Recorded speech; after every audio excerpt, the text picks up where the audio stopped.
Good morning students. Once again एक बार फिर अपन डायनेमिक्स का नेक्स्ट लेक्चर। और इस आज अपन इस यूनिट को दी एंड मार देंगे। यूनिट नंबर 1 को दी एंड मार देंगे। लास्ट क्वेश्चन मैं करा रहा हूँ। बाकी के क्वेश्चन अगर आप लोगों को चाहिए तो मैं आपको नोट सेंड कर दूंगा, ठीक है। तो आप उसमें से अपनी मेहनत से एक या दो क्वेश्चन है वो कर सकते हैं यार। इतने सारे क्वेश्चन कराने के बाद एक दो क्वेश्चन तो आप अपनी मेहनत पर भी कर सकते हैं, ठीक है। तो करें स्टार्ट आगे चलिएगा। नेक्स्ट क्वेश्चन देखिएगा, अनसोल्ड नंबर 4, ठीक है। अनसोल्ड नंबर 4, अनसोल्ड नंबर 4 है और पेज नंबर है इसका 100 है, ठीक है। क्वेश्चन रीड करता हूं। एक प्रत्यास्थ डोरी ए बी जिसकी लंबाई एल है, तो नेचुरल लेंथ दे रखी है, एल दे रखी है उसकी। सिरा ए है, स्थिर है, ए पॉइंट फिक्स है तथा 20 रे पर पहले तो डब्ल्यू बार बांधा गया है, तब डोरी की लंबाई 2l हो जाती है। मतलब जब डब्ल्यू लटकाते हैं तो 2l हो जाती है। और यदि इस पर भार W/4 बी से बांधा जाता है जाए तो ए के तल से डाला जाए। दोबारा सुनो, यदि एक भार W/4 बी से बांधा जाए तो सेकंड पॉइंट से W/4 लटकाएंगे और बी से बांधा जाए तथा ए के तल से डाला जाए तो हाईएस्ट पॉइंट से डाल देंगे। दो तीन चीज पूछ रहा है, एक तो आयाम पूछ रहा है, इतनी दूरी तक गिरता है ये बताना है, और आवर्तकाल बताना है। देखो ये क्वेश्चन पूर्णतः, थोड़ा सा स्टार्टिंग में चेंज है, पूर्णतः क्वेश्चन चलेगा एग्जाम्पल नंबर 4 की तरह। तो जो पहले अपन ने एग्जाम्पल 4 किया वो अपन आगे अपन इस क्वेश्चन को करेंगे। That clear? ठीक है, तो नेक्स्ट क्वेश्चन स्टार्ट करते हैं। तो पहले डोरी ए भी बना लो। तो देखो ये ए और ये सिरा हो गया बी, ए सिरा बी सिरा, लेंथ कितनी दे रखी है इसकी, एल लेंथ दे रखी है। तो यहां तक तो कोई दिक्कत है नहीं है। फिर पहले इस पर डब्ल्यू वेट लटकाया जाता है, तो डब्ल्यू वेट लटका दो पहले। तो ये ए सिरा बी सिरा, लेंथ नेचुरल लेंथ एल है और डब्ल्यू वेट लटकाया जाता है। तो कहां तक खिंच जाती है ये बता रहा है, 2l हो जाती है। कितनी हो जाती है? 2l हो जाती है। तो पहले l थी, अब कितनी आएगी? 2l होगी। तो कितनी बढ़ गई? l बढ़ गई। इस पर कितना वेट लटका रखा है अपन ने? W लटका रखा है। कितना लटका रखा है अपन ने? ये वेट W लटका रखा है। तो W ऊपर की ओर टेंशन कितनी होगी? T नोड हो गई, ठीक है। तो इसमें संतुलन की अवस्था में, संतुलन की अवस्था में देखिए क्या हो जाएगा कि जो टी नोड है वो किसके बराबर हो जाएगा? वेट डब्ल्यू के बराबर हो जाएगा। अगले स्टेप में lambda is equal to W, नीचे नेचुरल लेंथ एल, इस टाइम कितनी है? 2l, पहले कितनी थी? l। तो 2l में से l गया, l बचा और l से l कट जाएगा। तो हकीकत में इनडायरेक्ट वे में उसने लैम्डा का मान क्या दे दिया? W। हर क्वेश्चन में लैम्डा का मान कुछ ना कुछ अलग ट्रिक से देता है। यहां पर उसने लैम्डा का मान कैसे दिया है? पहले भैया लैम्डा का मान निकालने के लिए डब्ल्यू वेट लटकाओ, फिर वहां से किसका मान निकलेगी? लैम्डा का मान निकला है, किसके बराबर है? डब्ल्यू। अब फिर वही क्वेश्चन सेम है, अब कितना लटका रहे हैं? W/4 लटका रहे हैं। तो देखो क्या करा जाए सेकंड केस के अंदर। ये तो भैया कितनी लेंथ है इसकी? एल लेंथ है, ए पॉइंट है, बी पॉइंट है, और माना ये सी तक एक्सटेंड हो गया, ठीक है। नहीं, कितने तक एक्सटेंड हो गया? सी तक। ये अपन कुछ लेंथ मान लेंगे, निकाल लेंगे, नहीं तो इसे बीसी ही मान लो, सही है ना? क्या मान लो? बीसी ही लेंथ है, कोई दिक्कत नहीं। कितना एक्सटेंड हो गया? बीसी एक्सटेंड हो गया। कितना वेट लटक रहा है सी पॉइंट पर? W/4 वेट लटक रहा है, ठीक है। W/4 वेट लटक रहा है। 4 को ढंग से लिख दो, ऐसे लिख दो W/4। और तनाव होगा मान लिया T1। तो इसमें भी संतुलन बैठेगा। तो संतुलन की अवस्था में इधर लिख देता हूं इसे, है ना। संतुलन की अवस्था में T1 इज इक्वल टू किसके बराबर हो जाएगा? W/4 के बराबर हो जाएगा। T1 का मान निकालने के लिए lambda elasticity coefficient is equal to W/4 4, नीचे आएगी नेचुरल लेंथ। नेचुरल लेंथ कितनी होगी बेटा, एल हो गई। ऊपर आएगी स्टैम्प लेंथ। स्टैम्प लेंथ कितनी है, L plus BC. L plus BC minus में नेचुरल घटा दो एल, तो एल से एल क्रॉस हो गया। लैम्डा का मान डब्लू होता है, तो लैम्डा से डब्लू क्रॉस हो गया। तो फाइनली बीसी कितना आ गया, एल बाई 4। लो भाई, जो ये लेंथ एक्सटेंड नहीं हुई, ये लेंथ कितनी एक्सटेंड होगी, एल बाई 4 एक्सटेंड हो गई। अब क्या किया जाता है, देखो अब ये किया जाता है कि W/4 को ए से लटका करके ऐसे पकड़ा जाता है और ऐसे घुमा करके ए से यू पटक दिया जाता है।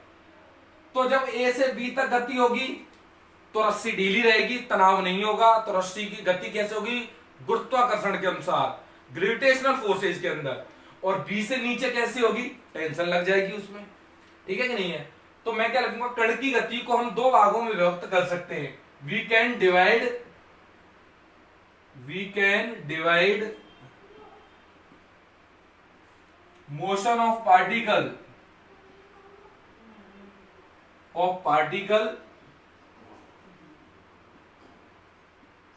Into two part. Two part के अंदर डिवाइड कर सकते हैं भैया। पहला पार्ट कौन सा होगा इसका, case number 1, first part, motion from A to B. कहां तक के लिए मोशन निकाल रहा हूं मैं, पहले ए टू बी के लिए निकाल रहा हूं। ए से बी के लिए ग्रेविटेशनल फोर्स के अंदर होगी, ठीक है या नहीं है। डाल रहे हो तो इनिशियल वेलोसिटी 0।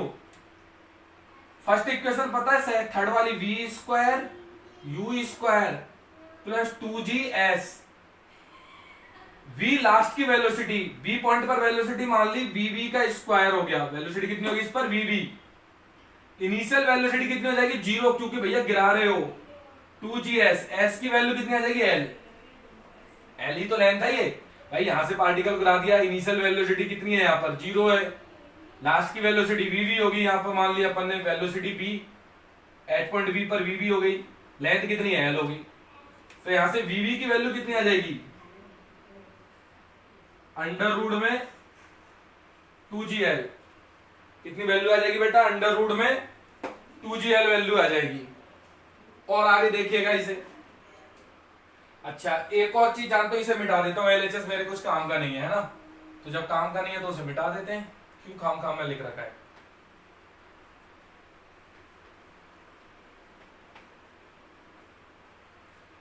अब आप देखिएगा, and by first equation, Newton की गति की फर्स्ट इक्वेशन जानते हो ना, v बराबर u plus g t. vv last की velocity, u initial velocity 0, g और टाइम मान लिया t1। a से b तक का टाइम कितना मान लिया, t1। तो यहां से t1 की वैल्यू कितनी निकल के आ जाएगी, vv बटे g।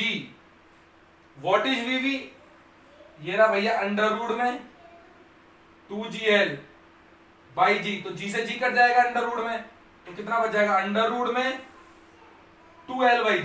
नीचे g अंडर रूट आ जाएगा, 2l बाई जी।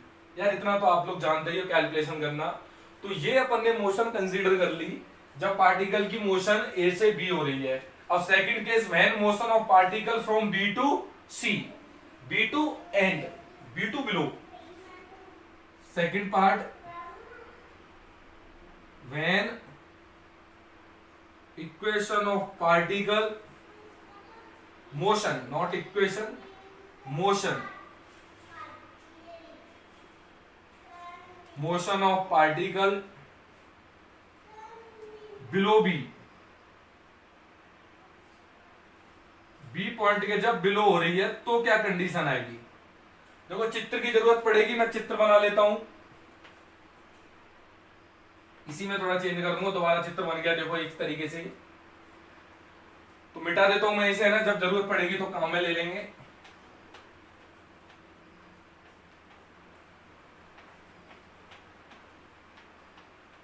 बस इसे काम में लेता हूं, अंडर रूट 2gl। bv की वैल्यू कितनी, सिटी कितनी आ गई, अंडर रूट में 2gl, काम आएगी ये। और T1 का मान ये है ये। अच्छा, पार्टिकल O से A से फेंका, B नेचुरल लेंथ में आया, फिर वेट की वजह से L/4 एक्सटेंड हो गया और फिर नीचे जा रहा है। लास्ट कहां तक नीचे गया? मान लिया D तक नीचे गया। कहां तक नीचे गया? D तक नीचे गया। D तक नीचे गया। ये लेंथ कितनी मान लिया आपने? मान लीजिए स्मॉल c लेंथ मान ली है, कोई दिक्कत नहीं है, D मान ले। क्या लेंथ मान ली आपने? स्मॉल d लेंथ मान ली। लास्ट तक पार्टिकल कहां जाता है? D पॉइंट तक जाता है। तो किसी समय T पर पोजीशन दिखाऊं तो P पॉइंट है, ठीक है। x कितने लेते हो? Cp इक्वल टू कितने लेते हो आप? x लेते हो। P पॉइंट पर कण का भार mg नीचे की ओर, लेकिन mg नहीं है, कौन है? W/4 है नीचे की ओर, ठीक है। और ऊपर की ओर टेंशन लगता है T। तो P बिंदु पर कण की गति की समीकरण लिख सकते हैं यार, ये तो वही है, बहुत पांचवा छठा क्वेश्चन चल रहा है ये तो, डायरेक्ट कर सकता हूं मैं। तो P बिंदु पर कण की गति की समीकरण, equation of motion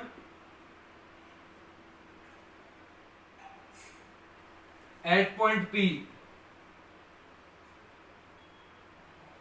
P point पर इक्वेशन ऑफ मोशन कैसे लिखोगे? देखो m चाहिए, m आता है m d2x/dt², बट m नहीं दे रखा, वेट दे रखा है।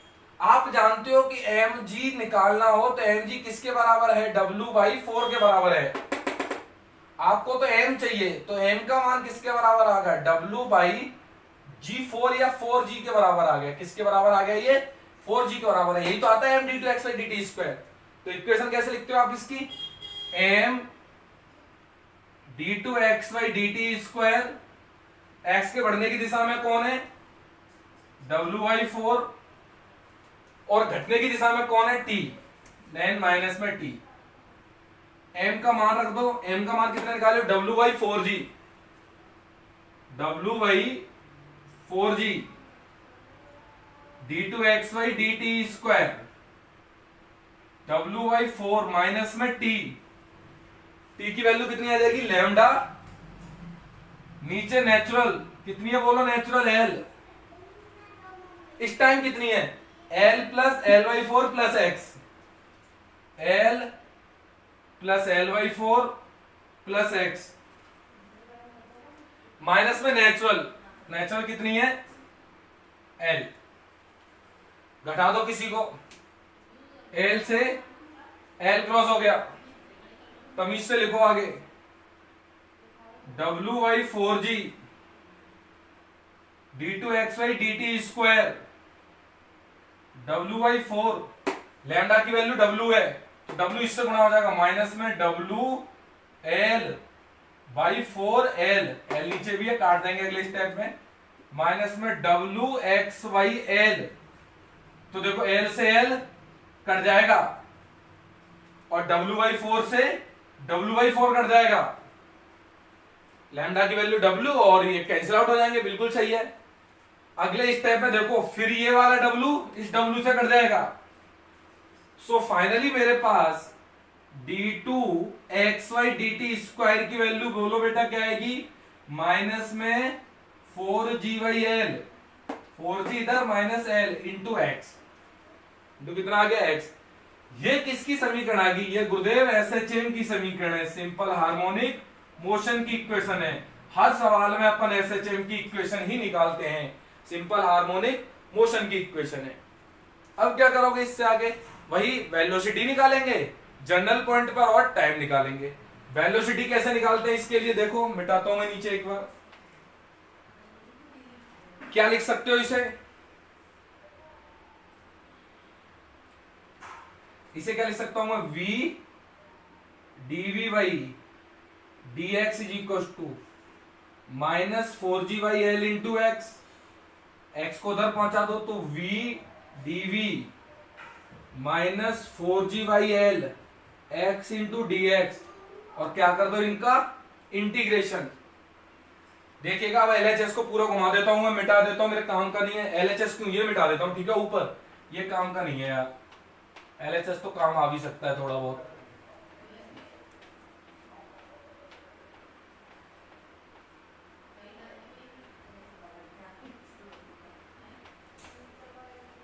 नेक्स्ट देखिएगा, v का इंटीग्रेशन क्या इसका बोलो, कितना इंटीग्रेशन हो जाएगा? v² बाई 2 हो जाएगा इंटीग्रेशन।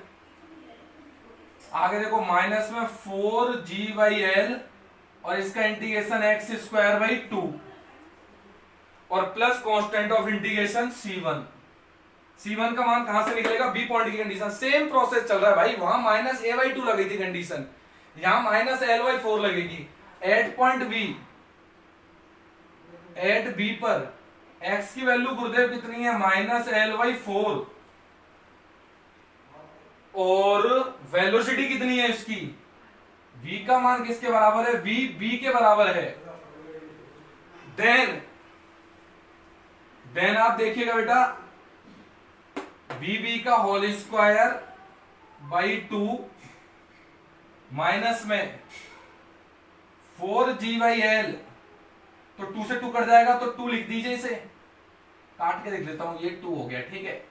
2g/l इंटू x², मतलब l²/16 प्लस में कौन आ गया? c1।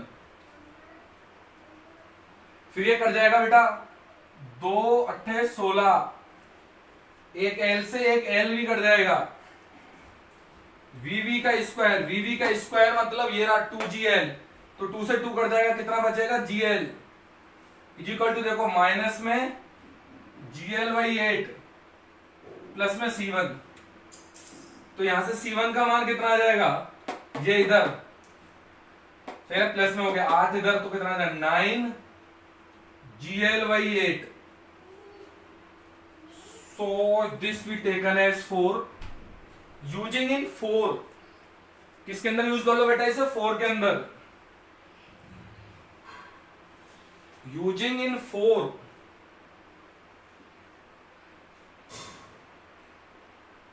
फोर के अंदर यूज कर लो। जैसे ही 4 के अंदर यूज किया, देखो क्या आ रहा है? v²/2 माइनस 2gx²/l, c1 का मान 9g/l इंटू 8, l/8। अच्छा, अब क्या करोगे? 2 से गुणा कर दोगे पूरी इक्वेशन को। जब 2 से गुणा किया, फिर देखो ऊपर ही आप इसी को मिटा के चलते हैं अपन।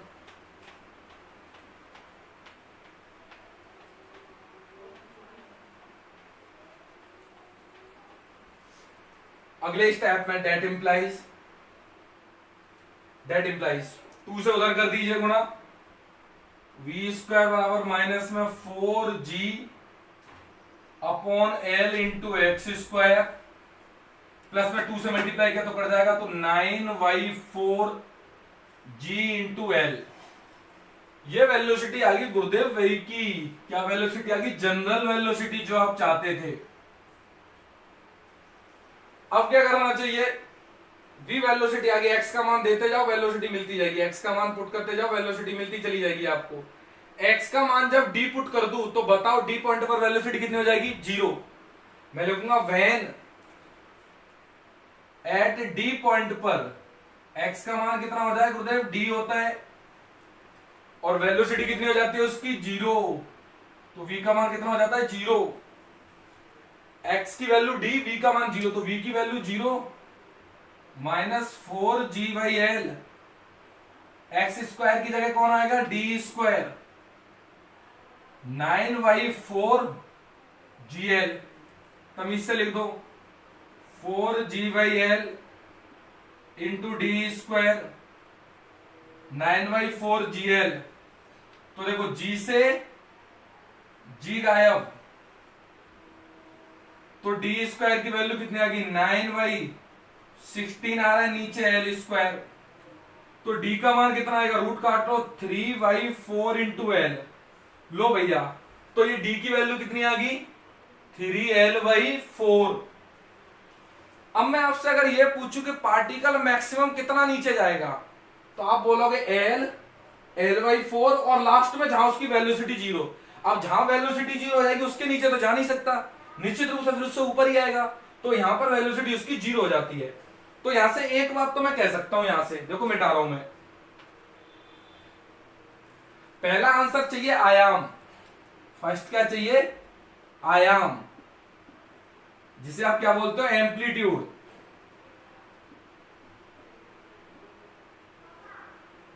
एम्पलीट्यूड क्या होता है? मिड पोजीशन से, पता है ना एम्पलीट्यूड, मिड पोजीशन से उतनी डिस्टेंस जहां पर वेलोसिटी जीरो हो रही है। तो बताओ वेलोसिटी कहां जीरो हो रही है? मिड पॉइंट यहां पर सी लिया है अपन ने, इधर माइनस और इधर प्लस। सी से कहां पर वेलोसिटी जीरो होती है? उसकी डी पॉइंट पर वेलोसिटी जीरो होती है। तो एम्पलीट्यूड एम्पलीट्यूड एम्पलीट्यूड किसके बराबर है? 3/4 इंटू एल के बराबर है।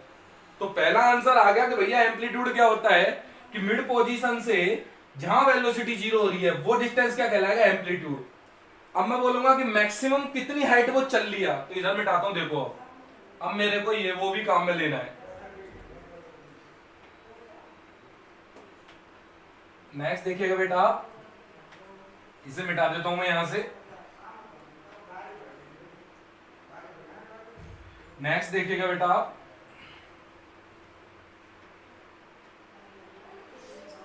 यहां से एम्पलीट्यूड आ गया, फिर क्या निकालना है अपन को सेकंड क्वेश्चन में? यह 12 दूरी तक गिरता है, कितने? तो मैं बोलूंगा मैक्सिमम डिस्टेंस, मैक्सिमम डिस्टेंस कितनी डिस्टेंस वो गिरता है? तो देखो L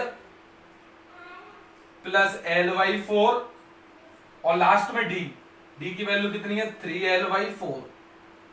L प्लस ये कितना हो जाएगा? L हो जाएगा ये, और फाइनली कितना आ जाएगा? ये 2L। तो सेकंड पार्ट भी कर दिया अपन ने। कितनी लेंथ पर गिरता है वो? 2L लेंथ पर गिरता है। यार देखो क्वेश्चन थोड़ा सा बड़ा है, पेशेंट रखना ही पड़ेगा अपन को। लास्ट एंड फाइनल क्वेश्चन है इस यूनिट का, उसके बाद मैं क्वेश्चन आपको नहीं करा रहा। ये वो क्वेश्चन है जो आपको एग्जाम में मिल जाएंगे 100% गारंटी से, इसके अलावा कहीं कुछ नहीं भटकता। अब इसका लास्ट पार्ट और रह गया, थोड़ी मेहनत करते हैं अपन और वो भी कर लेते हैं। 1 मिनट रुकिए, थोड़ा पसीना पूछ लेता हूँ यार मैं, ठीक है? आप लोग थोड़ा रुक जाइए।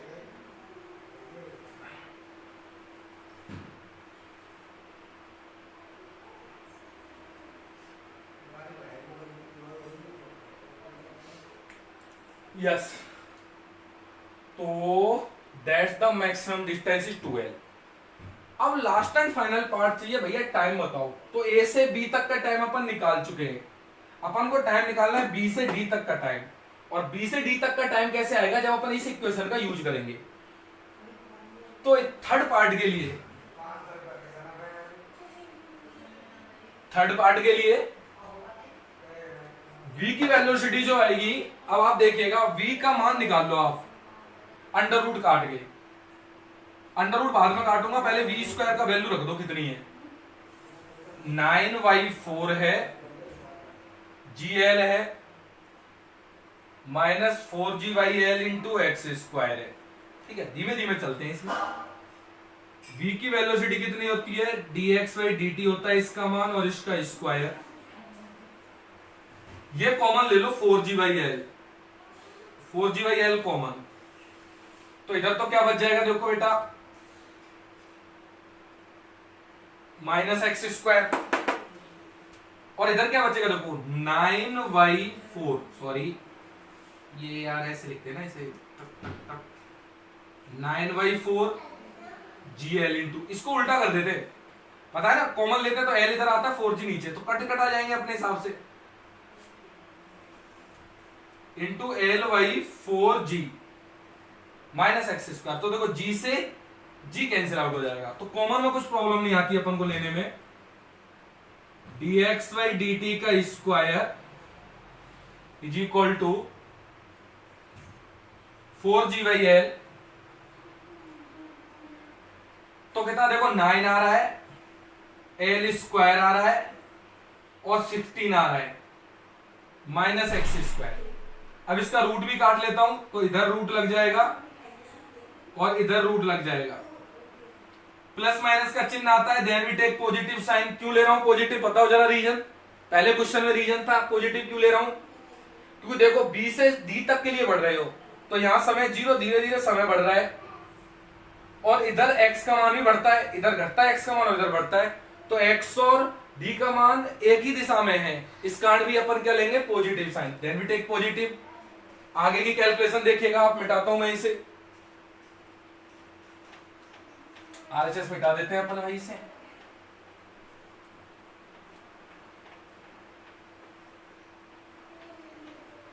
ठीक है, थोड़ा पेशेंट रखिए ना, थोड़ी सी मेहनत के क्वेश्चन है ये, ठीक है कि नहीं है। अब आपको ये भी पता है कि मैं इतनी दम दे रहा हूं कि इन क्वेश्चन को एक एक डेढ़ पेज के क्वेश्चनों को भी करा रहा हूं, सही है कि नहीं, क्योंकि एग्जाम में आते हैं भैया, मेहनत है तो है ही है, आपको दिखती होगी मेहनत, पसीना आता है भैया, मेहनत है, पूरी मेहनत करते हैं तभी काम बनता है, तो बगैर मेहनत के तो कुछ भी नहीं मिलता, ये तो आप भी जानते हो। तो बट भैया मेहनत है, जब हम कराने में दम रखते हैं तो आप लोग यार क्यों नहीं कर सकते, मेहनत करें लगातार यार। देखो मेहनत एक ऐसी चीज है जिससे अपन आके आराम से बढ़ जाते हैं। मेरा एक हमेशा फेमस डायलॉग रहता है क्लास के अंदर कि अगर लाखों स्टूडेंट अगर सक्सेस हुए हैं, लाखों स्टूडेंट अगर सक्सेस हुए हैं, उन लाखों में से केवल 1% स्टूडेंट ऐसे होंगे जो गॉड गिफ्ट होंगे, माइंड गॉड गिफ्ट होगा, एक बार पढ़ करके चीजें उनको सारी समझ में आ जाती होंगी, ओनली 1%। और बाकी सारे 99% स्टूडेंट ऐसे होंगे जिन्होंने अपनी सक्सेस अपने दम पर पाई है, अपनी मेहनत पर पाई है। गॉड गिफ्टेड स्टूडेंट होते हैं, ऐसी बात नहीं है, जिनको एक बार में सारा कुछ याद हो जाता है, एक बार में पढ़ते ही सब कुछ चीजें रिमेंबर हो जाती है, कंसेप्ट क्लियर हो जाते हैं, ठीक है, लेकिन वो सिर्फ ओनली 1% के अंदर आते हैं। 99% स्टूडेंट अपनी मेहनत और दम पर निकलते हैं आगे। तो ये डायलॉग यार ऐसा है जिससे आपको मोटिवेट होते हो, आप खुद, आपको लगता है कि यार 99% स्टूडेंट है जो खुद की मेहनत, दम चाहिए भैया।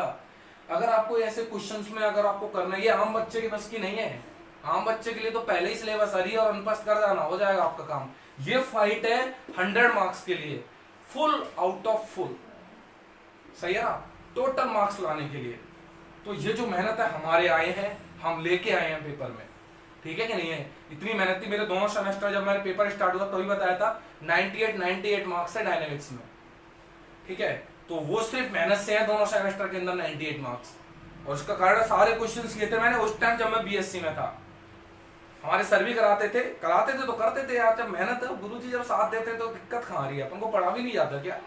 अभी तो लॉकडाउन चल रहा है, आप आराम से पढ़ सकते हो यार, आपको दिक्कत कहाँ आ रही है?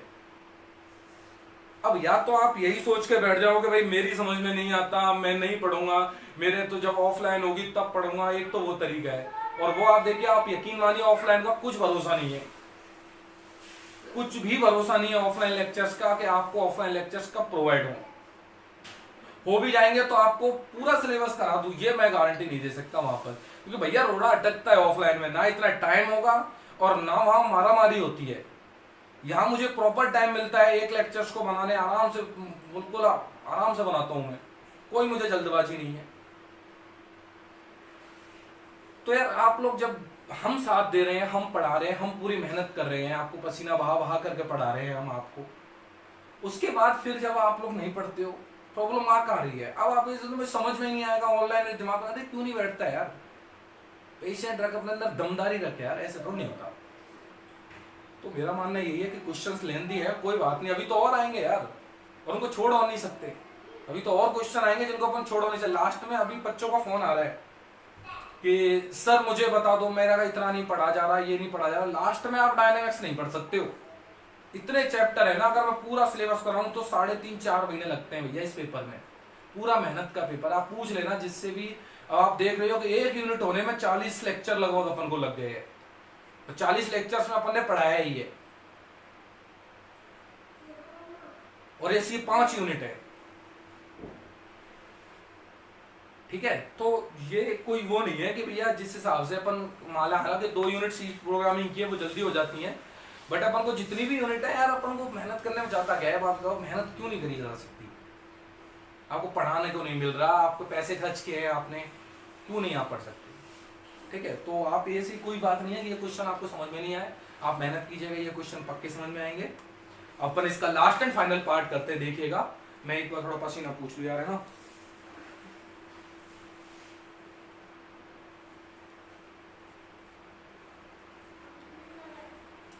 यार सॉरी, तो अब अपन इसकी सिर्फ कैलकुलेशन करनी है, इसको इधर ले जाओ, इसको उधर ले जाओ, बस। ये ऐसा कर चुके हैं अपन, लास्ट के क्वेश्चंस में कर चुके हैं ये ऐसा। अंडर रूट का पूरे वैल्यू उठाकर इधर लेके आ, और इसको ऐसे लिखा 3l/4, 3l/4 का होल स्क्वायर माइनस में एक्स स्क्वायर, माइनस में कितना आ जाएगा यहाँ पर x square, is equal to under root 4g/l, under root में 4g/l इंटू dt। बात आती है लिमिट्स लगाने की कि इंटीग्रेशन करके गुरुजी लिमिट लगा दो। तो यहाँ b पर समय मान लो 0 और b पर x का मान कितना है -l/4। इधर पॉजिटिव लेते हो इधर नेगेटिव लेते हो -l/4। कल क्या लगा लिमिट लगाई थी -a/2। b तक का समय मान लिया t2। d तक का समय क्या मान लिया t2 और यहां x की वैल्यू कितनी होगी d और d की वैल्यू कितनी आई थी 3l/4। तो अपर लिमिट कितनी होगी 3l/4। सोल्व कर लेते हैं। इसका इंटीग्रेशन प्लस वाले का होता है साइन इनवर्स x बटे 3l/4। लिमिट्स इधर से हटके इधर आ जाती हैं -l/4 3l/4 √4g/l into t2। 3l/4 का कट जाएंगे आपस में तो साइन इनवर्स 1 और देखो ये sine inverse l/4 l/4 cut जाएंगे तो माइनस में कितना आ जाएगा ये l/4 कट गया l/4 कट गया तो 1/3 आ जाएगा। माइनस में कितना आ जाएगा बेटा ये 1/3 आ जाएगा। या बिल्कुल सही है -1/3 is equal to under root में 4g/l इंटू t2। माइनस ये बाहर निकल जाता है प्लस में और इसकी वैल्यू कितनी होती है π/2 प्लस में साइन इनवर्स 1/3 अंडर रूट में 4g/l इंटू t2। देखो लास्ट सवाल में इसे भी कन्वर्ट किया था 10 में, याद है कि नहीं? लेकिन इसे यहां चेंज करने की जरूरत नहीं, आंसर इसी फॉर्म में लाना है। तो आप तो सिर्फ t2 की वैल्यू निकाल के रख दो। तो t2 की वैल्यू कितनी हो जाएगी यहां से अंडर रूट में l/4g π/2 प्लस साइन इनवर्स 1/3। ये किसकी वैल्यू आ गई मेरे पास t2 की। ये समय आ गया v से d तक का टर्म है। कितना समय आ गया v से d तक का टर्म है। a से v तक का समय कितना निकाला अपन ने t1 अंडर रूट में 2l/g आया था। ठीक है, तो अब बात आती है कि टोटल समय जो पूछ रहा है रिक्वायर्ड टाइम कितना पूछ रहा है वो, ये एक बार मैं क्वेश्चन में देखूंगा तब आपको बताऊंगा। तो आप देखिएगा इसमें इसका टाइम पीरियड पूछा है। क्या पूछा है बेटा? टाइम पीरियड एसएचएम का। एसएचएम का टाइम पीरियड आवर्तकाल बताना है इसका। आवर्तकाल मतलब टोटल आवर्तकाल बताना है। Total total total total total मतलब वापस आने का समय निकालना है। तो ए से डी तक का समय निकाल लो और वापस आने में समय निकालना है यहां तक का। तो क्या कर दो उसका 2 गुना कर दो। कितना कर दो? 2 गुना। तो मैं थर्ड के अंदर टाइम पीरियड जो आएगा, टाइम पीरियड जो आएगा वो 2 इंटू t1 प्लस t2। तो t1 t2 दोनों को जोड़ दिया, यहां तक का समय आ गया। अब वापस जाएगा वही तो आवर्तकाल होगा, तो दोगुना कर दिया उसका। तो ट्वाइस t1 की वैल्यू निकाली थी अंडर रूट में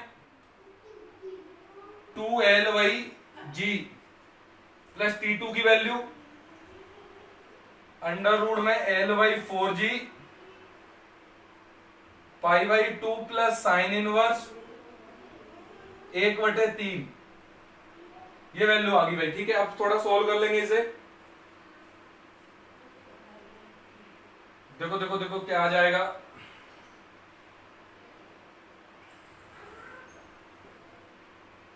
अच्छा l/4g आ रहा है। अरे यार ये थोड़ी कैलकुलेशन है, ये इसका 2 आ जाएगा। अब यार आप इतनी कैलकुलेशन, अब आपके लिए होमवर्क दे देता हूं मैं। ये कैलकुलेशन मैं कराने के मूड में नहीं हूं इसे।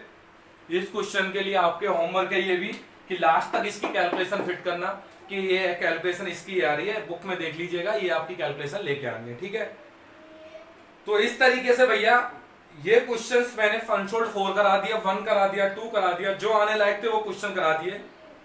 अब तब भी कोई क्वेश्चन आपको लगता है कि सर ये आ सकता है और आपने नहीं कराया, तो आप मुझे बता दें, कॉल कर दें, मैसेज कर दें सर, और या फिर मैं इसका आपको सॉल्यूशन भेज दूंगा। ठीक है, आज अपनी ये unsold number exercise unit number 1 close हो चुकी है। आरआर कॉलेज की 2 यूनिट और यूनिवर्सिटी की अपने पास 1 यूनिट कंप्लीटली डन करा चुके हैं अपन। कल अपन स्टार्ट करेंगे नेक्स्ट लेक्चर में आरआर कॉलेज की यूनिट नंबर 3 और अपनी यूनिट नंबर सेकंड, प्रतिरोधी माध्यम में गति, motion is resistance medium, motion in resisting medium. अच्छा, एक ही चैप्टर है, चैप्टर नंबर थर्ड, और ये आपकी ये यूनिट सारी खत्म हो जाती है आरआर कॉलेज की। फिर सी प्रोग्रामिंग की बचेगी, उसे अपन बाद में पढ़वाएंगे। पैरेलली अपन को स्लो सिलेबस क्योंकि टाइम से खत्म करना है, क्योंकि आपको पता है कि 40-40 लेक्चर्स लग रहे हैं भैया, मेहनत लग रही है, एक एक यूनिट होने में टाइम लग रहा है। तो इतना सारा जब कुछ है तो अपन एक पेपर और पैरेलली चलाएंगे कॉम्प्लेक्स एनालिसिस का। तो सेकंड पेपर अपन 1 या 2 दिन में ही स्टार्ट करने वाले हैं कॉम्प्लेक्स एनालिसिस का, जिसको अपन पैरेलली चलाएंगे। आपको 2 पेपर मैथ्स में ऐसे हो जाएंगे जो आप ऑनलाइन वे में पूरा पढ़ जाओगे। ठीक है, बाकी की अपन नेक्स्ट क्लास के अंदर। Thank you.